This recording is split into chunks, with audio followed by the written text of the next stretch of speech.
नमस्कार। इस दिल से के एपिसोड में हमें ये जानना है कि सच्चा देशभक्त कौन है। कौन तय करेगा? किसको हम कहेंगे कि सच्चा देशभक्त है, किसको कहेंगे ये तो एंटी नेशनल है। और ये क्या सुप्रीम कोर्ट के जज तय कर सकते हैं? आपको मालूम है कि हाल ही में जब 2022 में राहुल गांधी ने भारत जोड़ो की यात्रा की तो उसने कहा कि जो चीन है उसने लगभग हमारा 2000 किलोमीटर हिंदुस्तान की टेरिटरी का कब्जा कर रखा है। लखनऊ में मानहानि का मुकदमा हो गया। तो जब मामला सुप्रीम कोर्ट में आया तो जो जजेस के पास आया, जो प्रिजाइडिंग जज थे दीपांकर दत्ता साहब, उन्होंने ऑर्डर में तो नहीं लिखा लेकिन उन्होंने कहा कि आपको कैसे मालूम है कि चीन ने इतना कब्जा कर रखा है? क्या आप वहाँ गए थे? आपको जानकारी कैसे है? आपने क्या देखा? आपके पास कोई सबूत है कि चीन ने इतना कब्जा कर रखा है? और आपको ऐसी बात नहीं करनी चाहिए, क्योंकि अगर कोई सच्चा देशभक्त होता वो ऐसी बात नहीं करता। और अगर आपको कोई सवाल उठाना भी है तो आपका हक है। आप लीडर ऑफ ऑपोजिशन हो लोकसभा के, आप सदन में सवाल उठाइए। अब ये बाहर क्यों ऐसे सवाल उठाते हो? खैर, उन्होंने कार्रवाई तो स्टे कर दी, लेकिन इससे थोड़ा बवाल खड़ा हो गया हिंदुस्तान में, जनता में और हम लोगों में। हम खुद सोचने लगे कि हम भी पूछताछ करते हैं। मैं भी एक मेंबर ऑफ पार्लियामेंट हूँ और मेरे साथ जो हमारे एक गेस्ट हैं वो भी मेंबर ऑफ पार्लियामेंट थे। और मैं खुद सोचने लगा कि क्या मैं वाकई में देशभक्त हूँ कि नहीं। उनकी नज़र से मैं तो नहीं हूँ, क्योंकि मैं तो खुद पूछा मैंने सवाल, रोज़ सवाल पूछते हैं। और अगर member of parliament leader of opposition सवाल पूछता है तो वो उसका हक है ना, इसीलिए तो वहाँ लीडर ऑफ ऑपोजिशन बना हुआ है। और शायद न्यायाधीशों को ये नहीं मालूम कि जब पार्लियामेंट में आजकल, ये वातावरण केवल आजकल का है, मतलब कि 2014 के बाद, तो जब हम सवाल ऐसा पार्लियामेंट में पूछते हैं तो कोई जवाब ही नहीं आता। तो पार्लियामेंट जवाब नहीं देगी, हम जनता के बीच में जाकर पूछेंगे नहीं, तो फिर तो हम तो पूछ ही नहीं सकते। अगर जनता के बीच में जाकर पूछेंगे तो हम सच्चे देशभक्त नहीं हैं। पार्लियामेंट में सवाल कर नहीं सकते तो सवाल कहाँ से करें? अच्छा, छोड़िए, आप लीडर ऑफ ऑपोजिशन की बात छोड़िए। एक आम नागरिक वो जानना चाहता है कि क्या चीन ने ऐसा कब्जा किया। और इनके अपने ही लोग, सुब्रमण्यम स्वामी साहब, उन्होंने कहा है कि 4067 किलोमीटर कब्जा हुआ है। उनके खिलाफ तो कोई मानहानि का कदमा नहीं हुआ। उनको तो किसी न्यायाधीश ने नहीं कहा कि आप देशभक्त नहीं हो, सच्चे देशभक्त नहीं हो। तो कौन है सच्चा देशभक्त? आज इस पे चर्चा करेंगे। और हमारे साथ दो ख़ास मेहमान हैं। मदन लोकुर साहब, thank you very much, you are with us today. आप आजकल chairperson UN International Justice Council की चेयरपर्सन हैं 2024 से लेकर 2028 तक। उससे पहले आप जज सुप्रीम कोर्ट ऑफ फिजी रहे 2019 में। 2022 में आप सुप्रीम कोर्ट के जज रहे 2012 से लेकर 2018 तक। पहले आप चीफ जस्टिस गुवाहाटी में थे, फिर चीफ जस्टिस आंध्रा में थे और फिर आप सुप्रीम कोर्ट आए। और आपने जो ये डिजिटल फील्ड में आपने बड़ा काम किया। और जो ख़ास तौर पे जो सामाजिक बातें हैं उसमें आप बहुत दिलचस्पी रखते हैं। हमेशा जो सरकार की खामियां हैं, जिस तरह से पुलिस ऑपरेशंस करती हैं, कई आपकी ऐसी जजमेंट्स हैं जो चौंकाने वाली हैं और अकाउंटेबिलिटी होनी चाहिए। तो आपका बहुत स्वागत है। Thank you. सलमान जी, आप हमारे पुराने दोस्त और आपका बड़ा दिलचस्प मतलब कि इतिहास रहा। नहीं, दिलचस्प इसलिए मैं कह रहा हूँ कि आप मतलब कि शुरुआत में आप एक पीएम के दफ्तर में इंदिरा गांधी जी थे, आप ओएसडी थे। हाँ, एंड उसके बाद उससे पहले आपने मुझे एक प्ले में डायरेक्ट किया था, वो ज़्यादा हाँ, important. Correct, that is the murder of Julius Caesar. मैं उसमें जूलियस सीजर था। ठीक है ना। तो आप ओएसडी रहे और आपने 1977 में आपने बार किया, फिर आप सुप्रीम कोर्ट के सीनियर वकील बने। 1998 में आप 1991 से 91 में आप डिप्टी मिनिस्टर रहे। हाँ, और उसके बाद आप स्टेट मिनिस्टर एक्सटर्नल अफेयर्स रहे। और फिर आप जब हमारा कार्यकाल यूपीए का हुआ, फिर आप कॉर्पोरेट अफेयर्स में थे, फिर आप एक्सटर्नल अफेयर्स में थे। तो आपने कई पद संभाले और सबसे इम्पोर्टेंट पद तो आप एक्सटर्नल अफेयर्स में आप फॉरेन मिनिस्टर थे हिंदुस्तान के। तो आपको डिप्लोमेसी का तो बड़ा ज्ञान है। तो कोई जज हमारे आजकल ज़्यादा डिप्लोमेट नहीं रहते। हाँ, थोड़ा बहुत आप उनको बता दीजिएगा। तो आपका बड़ा स्वागत है। बताइए लोकुर साहब कि क्या ऐसी जज ऐसी कोई बात कह सकते हैं या कहनी चाहिए? मेरे हिसाब से तो कहना नहीं चाहिए, पर मुझे एक किस्सा याद आता है। करीब 20 साल पहले मिज़ोरम के चीफ मिनिस्टर यहाँ दिल्ली आए थे और वो शायद अशोका होटल में उन्होंने कमरा लेना था। अच्छा। तो वो वहाँ पे गए, रिसेप्शनिस्ट ने कहा कि आप पासपोर्ट दिखाइए। तो उन्होंने कहा पासपोर्ट क्यों दिखाऊं, मैं तो इंडियन हूँ। तो रिसेप्शनिस्ट ने कहा पर आप इंडियन नहीं लगते। अच्छा। तो उन्होंने कहा इंडियन कैसे लगता है? हाँ, तो इस पे काफ़ी चर्चा हुई थी। तो अगर आप कहें कि किसी को भी आप देखें और कहें कि आप इंडियन नहीं लगते, और किसी को नहीं देखें और आप कहें कि नहीं आप सच्चे हिंदुस्तानी नहीं हैं, तो ये कौन फैसला करेगा?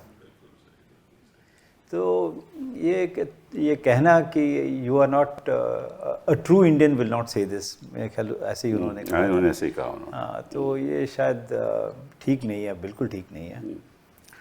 लेकिन मैं देख रहा हूँ कि आजकल एक जज है, राजस्थान में था, कोई महेश शर्मा साहब थे। उन्होंने कहा कि साहब कि ये जो हमारे मोर हैं, मोरनी है, हाँ, ये तो ऐसे प्रेग्नेंट हो जाती है जब वो मोर का वो आंसू पीकर प्रेग्नेंट हो जाती है। तो मतलब कि ऐसे जज हमारे न्यायाधीश जो बने हुए हैं, और ये हाई कोर्ट के जज हैं, सुप्रीम कोर्ट के जज हैं, तो फिर लोगों में कॉन्फिडेंस कैसे आएगा अगर ऐसी बातें ही चलती रही? अब आप कपिल जी, आप ये भी सोचिए कि इलाहाबाद हाई कोर्ट में किसी जज साहब ने एक लेक्चर दिया था या स्पीच दी थी, वीएचपी का। हाँ, वीएचपी का इवेंट था। और उन्होंने काफ़ी चीज़ें कही। उनके खिलाफ मेरे ख्याल 55 या 56 मेंबर्स ऑफ पार्लियामेंट, उसमें मैं था, मैंने मूव किया था। आप भी थे, हाँ। एक दिसंबर के महीने में, जी हाँ, उनके खिलाफ इम्पीचमेंट मोशन डाली। अभी 7 या 8 महीने हो गए हैं, इसके बारे में कुछ पता नहीं क्या हुआ क्या नहीं हुआ। पता है। हाँ, क्या हुआ? वो हुआ क्या कि वो जब मैंने इम्पीचमेंट मोशन डाली तो इस बीच में खन्ना साहब, चीफ जस्टिस खन्ना साहब थे उस समय, तो उन्होंने उस जज को बुलाया, यादव साहब को, और उनसे पूछा कि भैया आपने ये कहा है, वो तो खैर कहा है उन्होंने। तो उन्होंने फिर इन हाउस प्रोसीजर शुरू कर दिया। जब इन हाउस प्रोसीजर शुरू कर दिया तो इस बीच जो हमारे लापता वाइस प्रेसिडेंट हैं, आजकल तो वो पता नहीं हेबियस कॉर्पस हमें फाइल करना पड़ेगा, कहाँ है वो, उन्होंने चिट्ठी लिख दी चीफ जस्टिस साहब को कि साहब हमने जो है अपना इम्पीचमेंट पेंडिंग है, तो आप इस इन हाउस प्रोसीजर को आगे मत बढ़ाइए। तो खन्ना साहब मान गए। हाँ, पर इम्पीचमेंट मोशन उन्होंने एडमिट किया या नहीं किया? नहीं, अभी तक तो है ही नहीं बेचारे, एडमिट कहाँ से करेंगे? हाँ, अभी तो कहीं और एडमिट है। हाँ। तो ये मैं कह रहा हूँ कि अगर इम्पीचमेंट मोशन 55 एमपीज़ ने डाला और उसमें कोई फैसला नहीं हुआ कि उसे एडमिट करें या रिजेक्ट करें, जो भी कुछ है, तो जज साहब समझते हैं कि ठीक है, जो मैंने कहा ठीक है। और अगर गलत लोग सोचते हैं तो ठीक है, उनको सोचने दीजिए। इस बारे में जो न्यायाधीश बैठे हुए हैं, इस बारे में तो कुछ नहीं कहते। कि उनका जो इन हाउस प्रोसीजर है उसको आगे क्यों नहीं बढ़ाते? हाँ हाँ, बिल्कुल बढ़ाना ये चाहिए। तो उनका कर्तव्य बनता है ना। हाँ, तो फिर मतलब कि जो असली देश प्रेमी होगा, देशभक्त होगा, सच्चा देश प्रेमी होगा, तो वो संविधान का पालन करेगा ना। बिल्कुल। तो ये क्यों नहीं करते? ये एक बड़ी सीरियस बात है। और सलमान साहब, आप बताइए, क्योंकि आप तो प्रैक्टिस करते हो सुप्रीम कोर्ट में, आपके हिसाब से, और हमने तो कई जजेस देखे, आपने भी देखे। देखिए, आज मैं तो ये मानता हूँ कि जजेस तो बहुत बड़ा वो होता है, ओहदा होता है, लेकिन साधारण लोग भी, जो भी जिस जगह पर भी काम करते हैं, हर जगह ऐसा ध्रुवीकरण हुआ है सोच का कि ऐसा लगता है कि सफ़ेद और काला हो गया है, कि आप या तो सफ़ेद के साथ हैं या काले के साथ हैं। जो बीच का ग्रेज होते हैं, ग्रेज की जो शेड्स होती हैं, उस पर कोई अब तैयारी नहीं है। और हर जगह अपेक्षा क्या है कि आप कोई चीज़ धड़ल्ले से कहें, मजबूती से कहें, तो ये लगेगा कि आप एक मजबूत आदमी हैं, आप क्या करते हैं। साइलेंस को अब बहुत वो नहीं माना जाता है, और साइलेंस को लोग सोचते हैं कि भाई इसका कुछ कमज़ोरी है, इसलिए आप नहीं कह पा रहे हैं। तो ये सब के लिए, और देखिए समाज से अलग तो होते नहीं हैं जजेस, उसी समाज से आते हैं। आप और हम प्रैक्टिस में रहे, हम लोग जजेस नहीं बने। तो जब ऊपर बैठ जाते हैं थोड़ा अलग लगता है। लगना चाहिए। अब हम में से बीच में से कोई राष्ट्रपति बनता है तो हम लोगों की अपेक्षा ये रहती है कि राष्ट्रपति बनने के बाद व्यवहार में और उसका जो भी तौर तरीका है वो कुछ बदलेगा, कुछ बेहतर होगा, एक्सेट्रा। नेता होगा कोई और, वो बेचारा दूसरा कुछ और रहेगा। तो आज हमारे समाज में, हमारे माशरे में, हमारे मुल्क में आज वो डिस्टिंक्शन नहीं बची है between what is really good and what is really bad. इतना डिवाइड हो चुका है, ध्रुवीकरण इतना हो चुका है। पर देखो, जो जज बैठा हुआ है वहाँ, उससे क्या लेना देना है? नहीं होना चाहिए, सही उससे बात क्या है, लेना? लेकिन उन्होंने वो संविधान है हमारा, संविधान की जो हमारे फंडामेंटल राइट्स है उनकी रक्षा करनी है, मानव अधिकारों की रक्षा करनी है। ये तो यही कर्तव्य है ना। उसको क्या लेना देना है कि यहाँ ध्रुवीकरण हो रहा है या समाज डिवाइड हो रहा है? नहीं, वो सही बात है, आपकी बात सही है, लेकिन देखिए समाज का संविधान का जो वो धरातल है वो वैल्यूज़ हैं, हमारी फंडामेंटल वैल्यूज़ हैं। अब आज अगर वैल्यूज़ का ही ध्रुवीकरण हो गया है कि मैं जो वैल्यू समझता हूँ वो आप समझ नहीं पाते, जो आप वैल्यू समझते हैं मैं समझ नहीं पाता, इससे क्या हमारी जुडिशरी अलग रह सकती है? रहनी चाहिए, इसमें दो राय नहीं है। बिकॉज हम लोग उनको एक बहुत बड़े पटल पर रखते हैं और ये मानते हैं कि हमको उनसे कुछ सीखना है, उनसे कुछ इंस्पिरेशन लेनी है, एक्सेट्रा। और वो अगर हमारे ही लेवल पर पहुंच जाएं तो यकीनन वो एक बहुत डिसअपॉइंटिंग और बहुत। तो आपके हिसाब से जज साहब को बोलना नहीं चाहिए? मैं तो ये मानता हूं कि बहुत सारी चीज़ें जजेस को नहीं करनी चाहिए। नहीं, ऐसा है तो आप डिप्लोमेट मत बनो, आप एक्सटर्नल अफेयर्स मिनिस्टर नहीं, रह चुके हो, आप सीधी बात करो कि जज साहब को ऐसी बात बोलनी चाहिए या नहीं। अब देखिए, मैं जज साहब को डिप्लोमेसी सिखा रहा हूं तो मैं खुद अपनी डिप्लोमेसी भूल जाऊं। लेकिन सच्ची बात यह है कि जजेस ने तो, जस्टिस लुकू साहब यहाँ बैठे हैं, इन लोगों ने तो समय समय पर एक व्यवस्थाएं बनाने की कोशिश की है कि हम कहाँ तक जा सकते हैं, हमको क्या करना है समाज के साथ इंटरफेस में, पार्टीज़ में जाना है, नहीं जाना, रिक्लूस बन कर रहना है कि नहीं रहना है। और वही स्वभाव जो है वो हर जगह आता है, जब आप कोर्ट में बैठे होते हैं वहाँ भी आता है, क्या कहना है, कब नहीं कहना है, कितना कहना है, how careful you can be with your words. ये एक सवाल है, ये सब के लिए है, जजेस को खास तौर पर। देखो, वी आर लॉयर्स, जब हम बहस करते हैं we are careful with our words. You have to, हम ऐसी बात नहीं करें जो इंस्टीट्यूशन को नुकसान पहुंचाए, ठीक है ना। और हालांकि हम कई बार बड़े विवादित मुद्दों के ऊपर बहस करते हैं, लेकिन फिर भी हम हमारा जो लक्ष्मण रेखा है उसको कभी हम पार नहीं करते। तो वही बात जज साहब को होना चाहिए कि भाई एक लक्ष्मण रेखा उसका पार नहीं करना चाहिए। लेकिन लोकुर साहब ये बताओ कि क्या जज को पब्लिकली इस तरह से छोड़ दीजिए, ये बात दीपांकर दत्ता साहब ने जो कही सो कही, छोड़ दीजिए उसको, किस हद तक जज को पब्लिकली बातें बोलनी चाहिए? मेरे हिसाब से पब्लिक स्पीचेस तो जजेस को नहीं देनी चाहिए। दो तीन एक्सेप्शंस हैं। जैसे लॉ कॉलेज, लॉ जी हाँ, यूनिवर्सिटी, लॉ स्टूडेंट्स, ठीक है, और जुडिशल एकेडमीज़, जी हाँ, ये दो जगह अगर जजेस बोलें तो ठीक है, वो भी speeches कानून के आधार पर। हाँ, कानून के आधार पर। और एक जब होता है वो लीगल सर्विसेज डे, उस दिन पर वहाँ पे सब जो आते हैं, जिनको आमंत्रण करते हैं, वो सब जजेस हैं, और कई ऐसे लोग हैं जिनको कुछ अवार्ड या कुछ तो कॉन्स्टिट्यूशन डे पे भी आपको हाँ, कॉन्स्टिट्यूशन डे में। तो ये 3-4 चीज़ें हैं, 3-4 दिन हैं या 3-4 ओकेजन्स हैं जब जजेस बोल सकते हैं। पर बाकी ऐसे जाके पब्लिक स्पीचेस देना मेरे हिसाब से तो ठीक लेकिन नहीं मैं एक बात कहूँ यहाँ आपसे पूछो कि एक प्रश्न है मोरालिटी के बारे में। हमारे कार्यशैली में मोरालिटी का एक बहुत बड़ा रोल होता है। जब मोरालिटी पर ही प्रश्न चिन्ह लगने लगे हैं तो एक बार जज बेचारा क्या करे, क्या कहे, किस तरह से वो अपनी कुंठा को या अपने दर्द को बयान कर पाए, कैसे करे। जजमेंट्स के थ्रू करे तो यकीनन उसमें तो कोई मसला है नहीं, लेकिन जजमेंट लिखने से पहले वो ये कहे कि मैं पेशकश कर दूं थोड़ी सी, क्या ये होना चाहिए, नहीं होना चाहिए। इट्स अ डिफ़िकल्ट सब्जेक्ट, मतलब आसान नहीं है। और आप संयम कितना रख सकते हैं, आप पेशेंस कितना रख सकते हैं।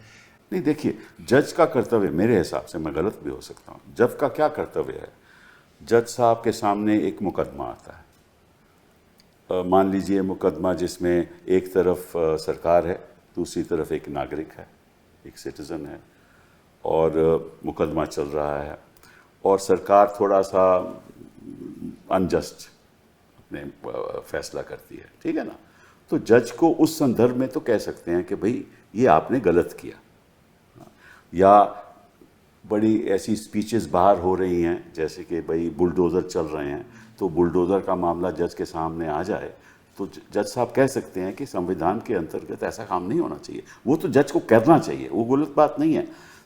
जो उसका बयान है, जज बैठकर बयान देता है, इस केस के संदर्भ में वो कुछ भी बयान दे सकता है, और वो बयान संविधान के हकों, नागरिक के हकों से जुड़ा होना चाहिए। इस हद तक तो जज बोल सकता है। लेकिन किसी को कहना कि आप नागरिक नहीं हो, अब ये चर्चा चल रही है कि आप सिटीजन नहीं हो, लेकिन आप किसी के रवैये के ऊपर ऐसी टिप्पणी करो तो वो ठीक नहीं लगता। ये मेरा ये मानना है। आप इसमें मैं समझता हूँ आप सही हो, लेकिन हो क्या रहा है कि वातावरण कुछ ऐसा बन गया है, एटमॉस्फेयर कुछ ऐसा बन गया है कि the best people slip up on these matters. होना चाहिए, you have to be extremely careful. और आपने इतना दुनिया भर के जजेस को देखा है, आपने ये भी देखा है कि कहाँ पर जजेस किस तरह से बिहेव करते हैं और कैसे बिहेव करते हैं, और दूसरी जगह पर कैसे जजेस बिहेव करते हैं। एक बहुत बड़ा मसला है। अब ये बात यहाँ लाऊं कि ना लाऊं, आपने अभी हाल में देखा है कि एक और इशू एक और जज के संदर्भ में आया, आपने उसकी बहस भी की थी। वो उनके साथ जो भी हुआ वो अलग बात है, लेकिन जिस तरह से बार एसोसिएशन ने इलाहाबाद में उनके साथ डील किया, अब वो भी तो एक बड़ी अफसोस की बात है। एक बात हो रही है जजेस की, बार एसोसिएशन की तो अब अलग हम चर्चा नहीं, वहीं से तो जजेस बन के आते हैं, तो इसलिए कह रहा हूँ। लेकिन बहरहाल मैं ये कह रहा हूँ कि हालात कुछ ऐसे बिगड़े हैं कि बिगड़े हुए हालात में कहाँ कौन कब क्या कह दे, क्या करे, उस पर किसी का काबू नहीं लग रहा है। नहीं, आई थिंक ये, लेकिन आपका जो दर्द है वो मैं समझ रहा हूँ और मैं अप्रिशिएट कर रहा हूँ, और मैं उस बात का समर्थन। हालात क्यों बिगड़े हैं? देखिए, दो तीन वजह हैं जिस पे चर्चा होनी चाहिए। पहली वजह ये है कि मीडिया इतना पावरफुल हो गया है, और जजेस को मालूम है कि जो भी वो वहाँ बैठ के, उस मंच पे बैठ के कोई टिप्पणी करेंगे तो हिंदुस्तान का मीडिया उसको चलाएगा। सही बात है, ये सही बात है, सही बात है ना? एब्सोल्युटली। तो therefore the media is very powerful. एक तो ये मुद्दा है। दूसरा मुद्दा ये है कि जिस किस्म के जजों की नियुक्ति हो रही है, जो जजेस आज के दिन नियुक्त हो रहे हैं, उनमें से कुछ ऐसे भी हैं, गंगोपाध्याय जैसे, तुरंत रिज़ाइन करते हैं, बीजेपी से टिकट मिल जाती है, और उसके बाद वो लोकसभा के मेंबर हो जाते हैं। ठीक है ना। तो जो जजों की नियुक्ति हो रही है वो भी ऐसे लोगों की हो रही है जो एक आइडियोलॉजी से पूरी तरह से जुड़े हुए हैं। एक ये मुद्दा है, वो बैठ के वही बात करते हैं, एक ये भी मुद्दा वो है। सही है। तीसरी बात ये है कि जज हिंदुस्तान के जो खास तौर पे लोअर जुडिशरी है उसके ऊपर सरकार इतनी हावी है कि किसी की हिम्मत नहीं है आज ट्रायल कोर्ट में कि बेल दे वो किसी को। तो ये मुद्दे पहले नहीं थे। सरकार हावी है और हाई कोर्ट भी हावी है। हाई कोर्ट भी हावी है। हमारे चीफ जस्टिस साहब ने कहा था, पुराने चीफ जस्टिस साहब ने, कि ट्रायल कोर्ट में बेल देने से डरते हैं जजेस। बिल्कुल। क्यों डरते हैं? सरकार की वजह से और हाई कोर्ट की वजह से। बिल्कुल। तो क्या करें फिर? और फिर जो हाई कोर्ट के जज हैं वो भी अपनी इंडिपेंडेंटली निर्णय देने में डरते हैं क्योंकि उनको भी सुप्रीम कोर्ट जाना है। ये असलियत देखिए। नहीं, ये हकीकत है, इस बात को मैं ये हकीकत है ना। अब आप आज के दिन आप एक्सटर्नल अफेयर्स मिनिस्टर नहीं हो। नहीं ठीक है, मैं समझ गया। लेकिन एक जुडिशरी के तहत एक कमिटमेंट है और हम सबकी है। उसमें जानता हूँ सबकी है, लेकिन कमिटमेंट के कई तरीके होते हैं। एक कमिटमेंट का तरीका होता है कि इसको ना छेड़ो, इस वक्त छेड़ने से ज़्यादा नुकसान होगा। एक कमिटमेंट ये होता है कि भाई अगर कोई चीज़ गलत है तो उसको छेड़ोगे नहीं तो ठीक नहीं होगी। लेकिन आज इन्हीं दो व्यूज़ का देश में एक टकराव है, इन्हीं दो व्यूज़ का देश में टकराव। और ये बात सिर्फ किसी जज के लिए नहीं है, आपके लिए और मेरे लिए भी है कि हम कुछ पोजीशन लेते हैं तो उस पर टिप्पणी कैसी होती है और कैसे हम लोगों को ट्रोल किया जाता है, इसका अंदाज़ा आपको है बहुत अच्छी तरह। मान साहब, हम देखिए, अगर हम डरने लगे तो कोई नहीं बोलेगा।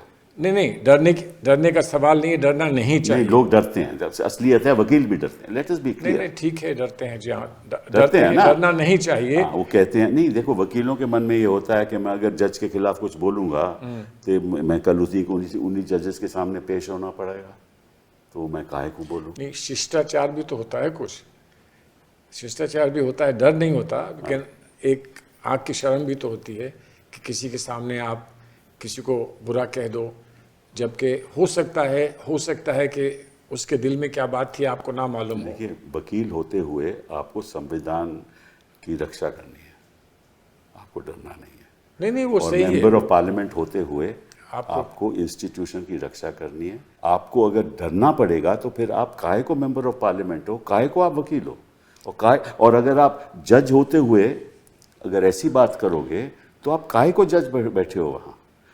आपका मकसद केवल एक है। जज का मकसद क्या होता है कि बैठ के वो इंसाफ करे और संविधान के आधार पे इंसाफ, यही है ना मकसद। नहीं वो उसके बीच में जो मर्जी बोलता रहे, कोई दिक्कत नहीं है। वो बात 100% बात आपकी बात सही है। लेकिन एक सवाल ये भी है कि लोग ये कह रहे हैं कि इंसाफ क्या है।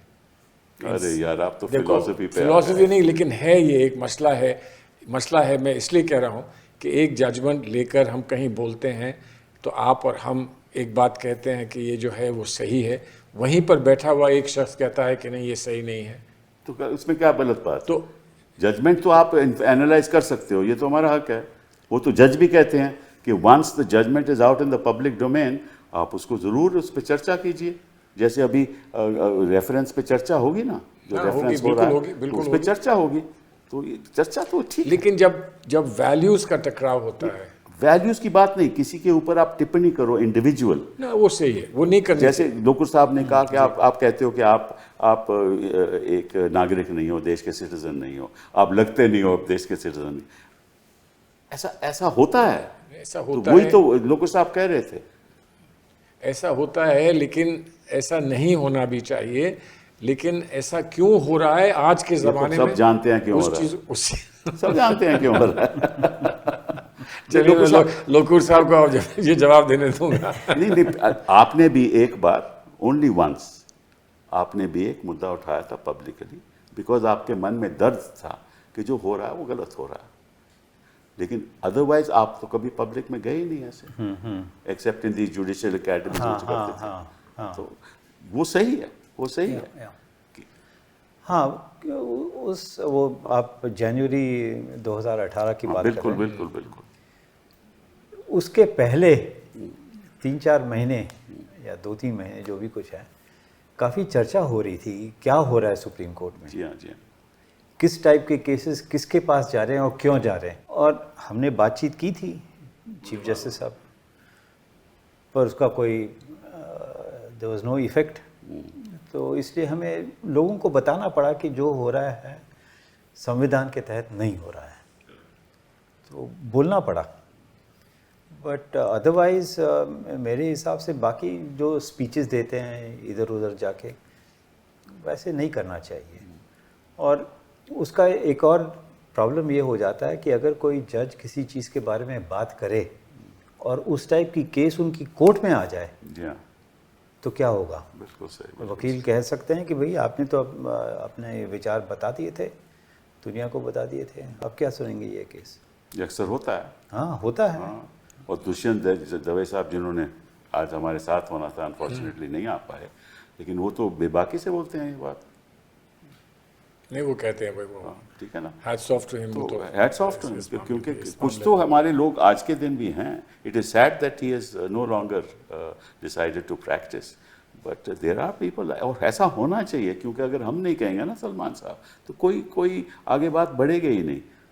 और यही बात अगर हम ही डरने लगे, देखो सुप्रीम कोर्ट का वकील हो और वही डरने लगे, नहीं तो फिर हाई कोर्ट और ट्रायल कोर्ट क्या करें? एक चीज़, ये जो समन्स इशू हुए हैं सीनियर एडवोकेट्स को, कैन यू इमेजिन, वो डराने का है। हाँ, बिल्कुल। वो तो गलत है, बहुत बहुत बहुत गलत है। तो जैसे आप कह रहे हैं कि अगर वकील डरने लग जाएं, अरे हमें समझ मिलेगा, हाँ, बिल्कुल बिल्कुल। तो फिर क्या होगा। हाँ, और कई बार वकील डरते भी नहीं हैं, लेकिन इस बात पे संकोच करते हैं कि अगर हम ऐसा बोलेंगे तो निश्चित रूप से अगली बार हमें जाना पड़ेगा, तो जज नाराज हो जाएगा। तो वो मतलब कि एक business considerations have taken over. हाँ, जो मतलब कि हमें जो फ़ायदा हमें होता है, हो रहा है, उसमें कहीं नुकसान ना हो जाए। तो ये भी एक ये है, लेकिन इसका वो नहीं निकल पा रहा है ना, निष्कर्ष नहीं निकल पा रहा है। आप किसी अंजाम पे नहीं पहुंच पा रहे हैं कि जजेस सेल्फ रिफ्लेक्शन करें कि भाई ये जो हो रहा है ये गलत है। जैसे आप लोगों ने किया, जब आप लोगों ने किया था, आप लोग सीनियर 5 जजेस थे और आपने बैठकर उस वक्त सेल्फ रिफ्लेक्शन किया था। उसका क्या अंजाम निकला नहीं निकला वो और बात है, लेकिन रिफ्लेक्शन किया और उससे लोगों की हिम्मत बढ़ी, यकीनन हिम्मत बढ़ी कि ये बात जो कही है, जजेस खुद अगर कह रहे हैं तो हमको भी इस बात के साथ जोड़ना चाहिए। लेकिन इलाज क्या है? बिकॉज हम ये ना करें कि you throw the baby out with the bath water, कि जजेस की कहीं ना कहीं कुछ त्रुटि में, कुछ गलती में हम इतने क्रिटिकल हो जाएं कि जज का जो रोल है वही डैमेज ना हो।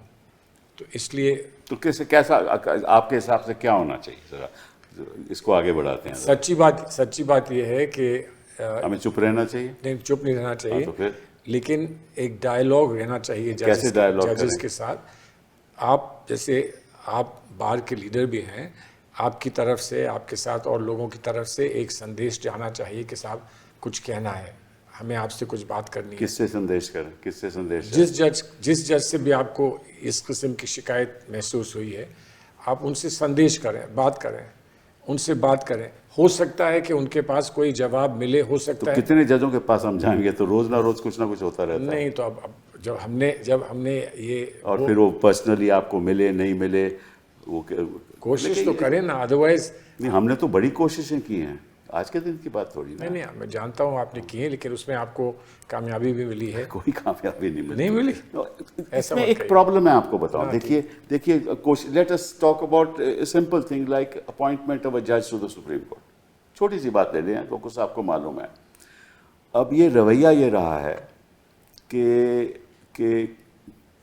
एक हमारे चीफ जस्टिस साहब थे, वो कहते थे कि नियुक्ति करने से पहले से ही सरकार से पूछा जाए कि इसकी नियुक्ति करें या नहीं।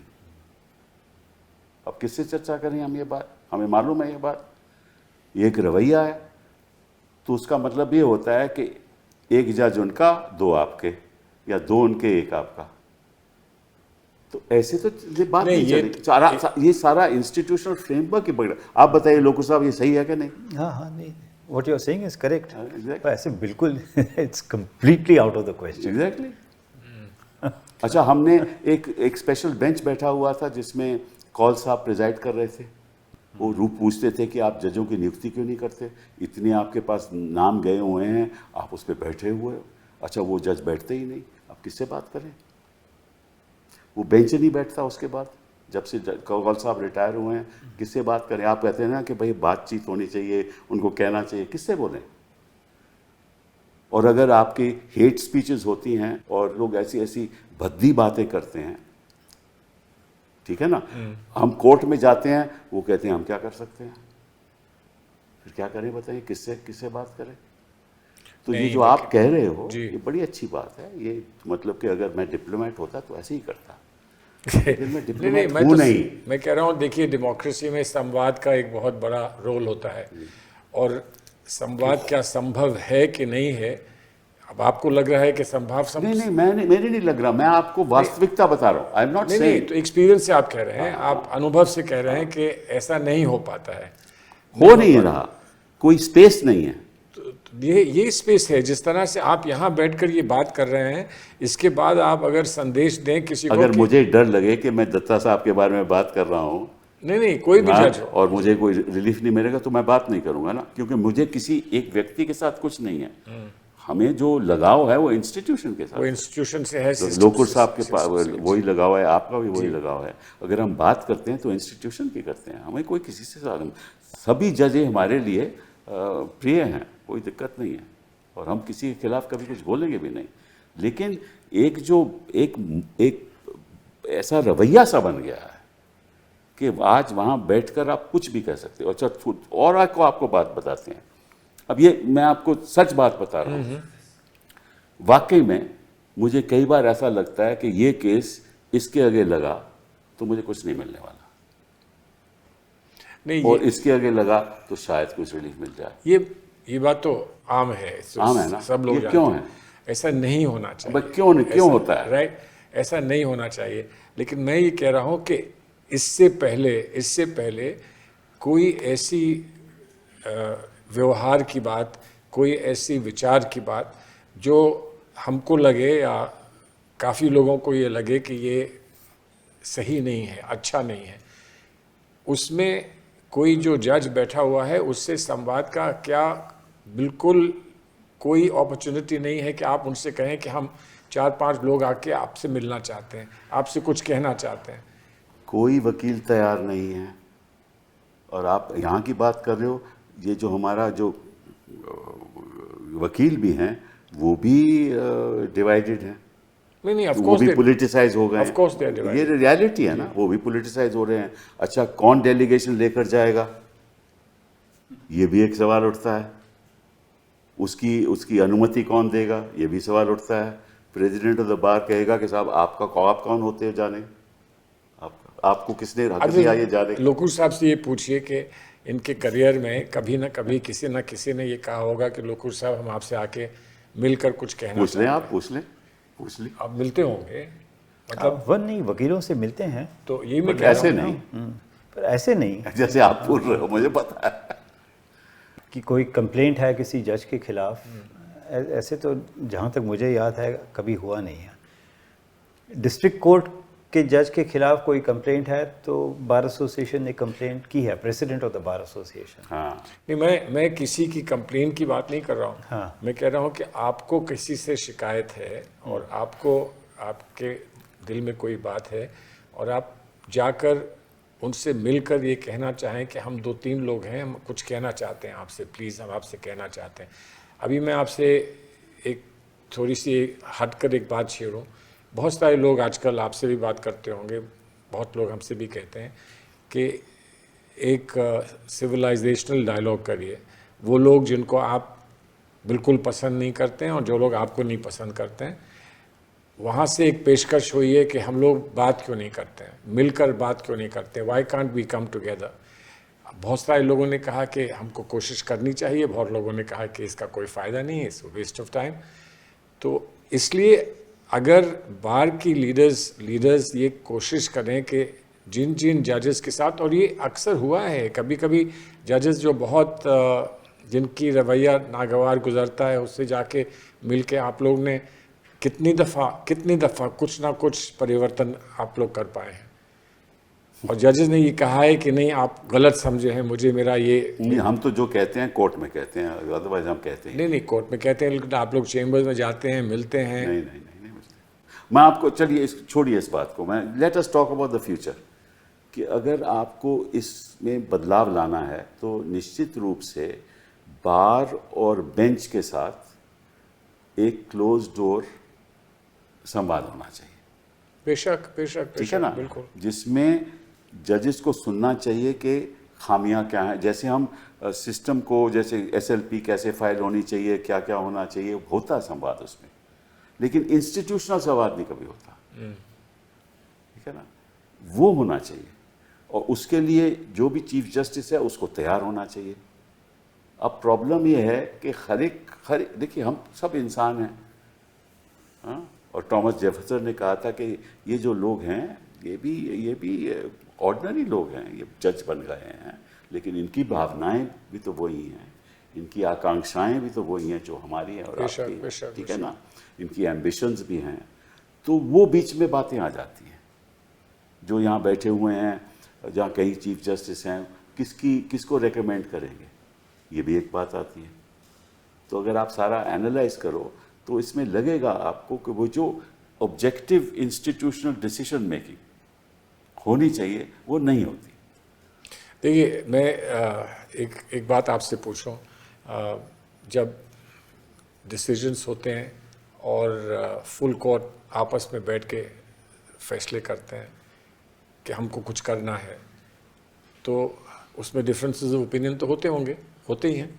कोई कहता है कि ये करिए, कोई कहता है कि ये करिए, लेकिन कुछ ना कुछ कंसेंसस तो इमर्ज होता है। लोकुर साहब से पूछिए, कोई हम तो यही तो मालूम मैं नहीं कह रहा हूँ, है। इसलिए आप क्योंकि उससे- लोकुर साहब यहाँ हैं, इसलिए मैं ये मौका उठा रहा हूँ इसका। नहीं, डिफरेंस ऑफ ओपिनियन होता है, होते हैं, but you come to some consensus. हाँ, तो but that is majority view ना। हाँ ओके, मेजॉरिटी व्यू। हाँ, अब जैसे 20-25 जजेस हैं, जी तो 4-5 लोगों ने कहा कि नहीं ये गलत है, वो गलत है, तो डिस्कस करते हैं और उसके बाद जो फैसला हुआ। मैं इस पर थोड़ी सी टिप्पणी करूं, मैं गलत हो सकता हूं। जो जूनियर जजेस होते हैं ना, मैं तो देखिए स्वाभाविक है जो जूनियर Okay, जजेस होते हैं वो बताएं। चीफ जस्टिस की व्यू से अलग नहीं रहेंगे, अलग अक्सर क्योंकि जो चीफ जस्टिस हाई कोर्ट का है वो तय करता है कि तुम्हें कौन सा रोस्टर मिलेगा। Let us we are all human beings यार। नहीं सही बात हमारे है। कौन सा रोस्टर मिलेगा, कंपनी मिलेगा, ट्रायल को वो अपील्स मिलेंगी, फर्स्ट अपील्स मिलेंगी, रिट पिटिशंस मिलेंगी, तो सब चाहता है कि साहब मुझे कोई अच्छा रोस्टर मिले। तो जब एडमिनिस्ट्रेटिव डिसीजंस होते हैं तो निश्चित रूप से वो जज खिलाफ नहीं जाते चीफ जस्टिस के। और एक और इसमें है कि वो जूनियर जजेस एडिशनल जजेस होते हैं, हाँ, एडिशनल जजेस होते हैं, उनको कंफर्म तो उनको कंफर्म होना चाहिए परमानेंट उनको। तो ये जो आप बात कर रहे हो ना, ठीक है, आई थिंक कंसेप्चुअली जो आप बात कर रहे हो, because you also were teaching eight Trinity, तो तुम ट्रिनिटी में पढ़ाते भी थे, तो बड़ी अच्छी बात है, एकेडमिक बड़ी अच्छी बात है। नहीं वो असली वहाँ तो हमारे स्टूडेंट्स हमसे नहीं डरते थे, वहाँ तो हाँ, तो ये भी स्टूडेंट ही है, वो ये नहीं डरता, इसीलिए नहीं हम डरते कि हम भी लॉ के स्टूडेंट हैं। जी लेकिन जो बैठे हुए हैं उनको ये ध्यान रखना चाहिए कि भैया ये एक इंस्टीट्यूशन है that is beyond us, beyond our life time. It's an institution that will last for hundreds of years. इसको जब तक हम मजबूत नहीं रखेंगे, इसमें तो डिसएग्रीमेंट नहीं हो सकता। नहीं है डिसएग्रीमेंट, क्योंकि वो हर एक कोई अपनी बात सोचता है ना। प्रॉब्लम है, देखो 34, 33, 34 जजेस हों, 2-2 जजेस की संख्या में बैठे हों, ठीक है, एक कुछ कह रहा है, दूसरा कुछ और कह रहा है, कोई यूनिफॉर्मिटी तो थी नहीं, जो इंस्टीट्यूशनल कोई विजन तो है नहीं। आप बताएंगे इस बात का, कोई है, होता ही नहीं है इंस्टीट्यूशनल विजन। तो सुप्रीम कोर्ट को तो एक इंस्टीट्यूशनल विजन होना चाहिए ना, कि हम यहाँ बैठे हैं, जजमेंट्स होती हैं, आधा जीतता है आदमी और फिर केस हार जाता है। कई ऐसी जजमेंट्स मैं आपको बता दूं। नहीं ऐसा है, वो सही है, लेकिन ये तो एक लार्जर इशू है ना, लार्जर प्रॉब्लम है कि आज हमारे कोर्ट्स जो हैं वो जो फंक्शन करते हैं, तो उसमें एक सेंस ऑफ डायरेक्शन कि this court things like this नहीं है, वो मतलब डिस्पर्स होता है बाय चांस। ऐसा हो सकता है कि 2-4 बेंचेस ऐसे हो जाएं कि वो एक ही डायरेक्शन में जाएं and so on so fourth. ऐसे हो ही नहीं सकता। बट अब जैसे 34 जजेस होंगे तो हो ही नहीं सकता, हो ही नहीं सकता। आप लोग साहब से पूछ लीजिए, बैठे हुए हैं। नहीं, तो इसीलिए मैं कह रहा हूँ कि जहाँ पर ये नहीं हो सकता वहाँ पर संवाद और डायलॉग की कोई गुंजाइश किससे संवाद करें? आप फिर संवाद की बात कर रहे हो। आप तो मतलब पार्लियामेंट में तो संवाद होता नहीं, और कहाँ से नहीं, तो संवाद वो होगा? गलत है ना, जो पार्लियामेंट में नहीं होता। लेकिन पार्लियामेंट यहाँ तो बड़े संजीदा लोग हैं ना, जजेस में कम से कम ये तो कहा जा सकता है कि संजीदा हैं, सोबर हैं बाय एंड लार्ज, और उनसे संवाद की कोशिश तो की जा सकती है। चलिए I mean, आप ऐसा करिए, आप प्रेसिडेंट की इलेक्शन लड़िए, प्रेसिडेंट बनिए और संवाद शुरू कीजिए। तो वो तो वहीं कहीं संवाद खत्म ना हो जाए इलेक्शन लड़ने। ये बात नहीं है। नहीं, इसमें कोई एक बड़ा गंभीर मामला है, ये छोटा मोटा मामला नहीं है। क्योंकि अगर सरकार सुनवाई नहीं करती तो जाना तो वही बचा, जाना तो कोर्ट में ही है ना, तो वो भी प्रॉब्लम है। तो कोर्ट में कॉन्फिडेंस रखना पड़ेगा, तो जनता को कॉन्फिडेंस तो रखना पड़ेगा, तो कहीं और जा नहीं सकते। अगर वही कॉन्फिडेंस कोर्ट बरकरार नहीं रखेगी तो फिर ये बात बिगड़ती जाएगी। क्यों नहीं लोगों का? या बिल्कुल। अब आई थिंक द जुडिशरी को इंट्रोस्पेक्शन करना चाहिए। हाँ, बहुत ज़रूरी है, बहुत ज़रूरी है। क्योंकि ये मामला चलता जा रहा है। अब आपने कहा जनवरी 2018 में ये मामला हुआ था, तो अब 6 साल हो गए, 6-7 साल हो गए। तो तब से आपके उस प्रयास में कुछ निकला था कि नहीं निकल पाया? नहीं, कुछ नहीं निकला। कुछ नहीं निकला। थोड़ा बहुत निकला, पर ज़्यादा नहीं। चलिए, आप आज की स्थिति देख लीजिए। ये जो इलेक्शन कमीशन के प्रति जो अब आप हमारे सामने आया है, किस तरह से कर्नाटका में एक कंस्टिट्यूएंसी में किस तरह से एक ही कमरे में, जहां बीजेपी से जुड़ा हुआ वो कमरा है, मतलब कि उसका कमरा है, उसमें 80 लोग रहते हैं, और इलेक्शन कमीशन कहती है कि आप एक एफिडेविट फाइल करो। किस चीज़ का एफिडेविट? आई मीन, ये सारे जो दस्तावेज हैं वो तो इलेक्शन कमीशन से आए हैं ना। तो इलेक्शन कमीशन कुछ नहीं करेगी, कोर्ट कुछ नहीं करेगा, लीडर ऑफ ऑपोजिशन बोलेगा तो वो देशभक्त नहीं रहा। हमें इलेक्शन कमीशन पे पूरा विश्वास रखना चाहिए, क्योंकि इलेक्शन कमीशन है। तो विश्वास आदमी कैसे रखे? मतलब कि एक आदमी उसी कंस्टिट्यूएंसी में 3 और 4 पोलिंग बूथ में वोट करता है, वही आदमी, और वही आदमी जाकर उत्तर प्रदेश में भी वोट करता है, और ये दस्तावेज इलेक्शन कमीशन से आ रहे हैं, और इसमें हम चुप हैं। इलेक्शन कमीशन कोई कार्रवाई नहीं करेगी। उस पे न्यायाधीशों को बोलना चाहिए, सुओ मोटो कार्रवाई करनी चाहिए कि आप बताइए हमें, ये तो आपके कागज हैं, आपने क्या व्यवस्था की है इलेक्शन की? अगर यही रहा तो किस किस्म के इलेक्शन है? तो देखिए, जो सिस्टम, अगर आपका सिस्टम जो है वो मजबूत है, साउंड है, तो ये आपकी तकलीफ एक जज के सामने जानी चाहिए ना। और उस समय तो भगवती साहब या बाकी लोग सुओ मोटो ले लेते मैटर। लोग साहब आपको बताएं, why can't the Supreme Court suo motu take? These are documents of the Election commission.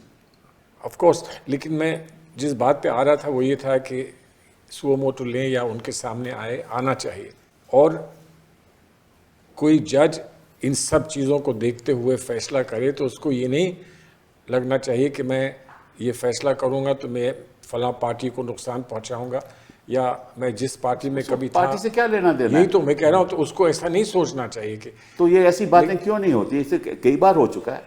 अब ईवीएम की बात करो तो आप देशद्रोही हो, ईवीएम में कोई गड़बड़ी नहीं है।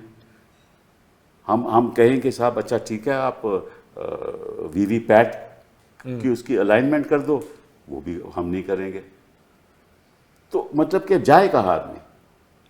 इसीलिए तो मैं कह रहा हूँ जाना तो कोर्ट में है। तो फिर और then we need judges who will take action on this. Of course, judges who must take action on it, and judges who should not think at all remotely also कि मैं इसमें कुछ करूंगा तो मैं फला का नुकसान कर दूंगा, या इसमें कुछ करूंगा। नुकसान से रक्षा करनी है संविधान की, नुकसान किस बात का?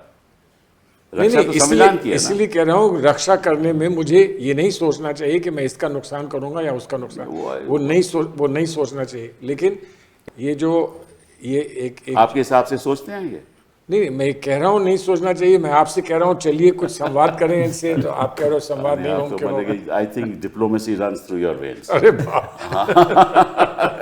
आप कोई निर्णय लेने को तैयार नहीं हो। ये तो बिल्कुल रेवोल्यूशनरी बन गए। नहीं, रेवोल्यूशनरी नहीं, हमें दर्द है। देखिए, I am in the evening of my life, हमें दर्द है इस बात का कि हम कर क्या रहे हैं, हमारे संविधान के साथ क्या कर रहे हैं, जनता का क्या बनेगा।